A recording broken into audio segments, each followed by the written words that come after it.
நாட்டின் பல பகுதிகளில் இன்று பிற்பகல் 1 மணிக்கு பின்னர் மழை அல்லது இடியுடன் கூடிய மழை பெய்யக்கூடும் என்று வளிமண்டலவியல் திணைக்களம் எதிர்வு கூறியுள்ளது. வளிமண்டலவியல் திணைக்களம் வெளியிட்டுள்ள சமீபத்திய அறிக்கையில் மேற்கு சப்ரகமுவ, மத்திய ஊவா மற்றும் தெற்கு மாகாணங்கள் மற்றும் அம்பாறை, குருநாகல் மாவட்டங்களில் சில இடங்களில் அதிகபட்சமாக 75 மில்லிமீட்டர் அளவில் மழை வீழ்ச்சி எதிர்பார்க்கப்படுவதாக தெரிவிக்கப்பட்டுள்ளது. காலையில் மட்டக்களப்பு, அம்பாறை மற்றும் ஹம்பாந்தோட்டை மாவட்டங்களில் மழை பெய்யக்கூடும் என்று தெரிவிக்கப்பட்டுள்ளது.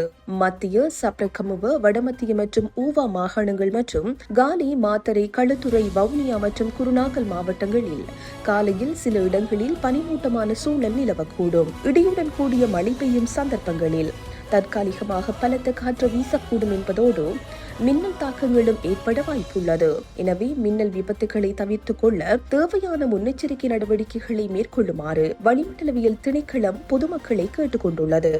இந்த செய்தி உள்ளிட்ட மேலதிக விரிவான செய்திகளுக்கு www.behindmenews.org என்ற எமது இணைய பக்கத்தினை பார்வையிடவும்.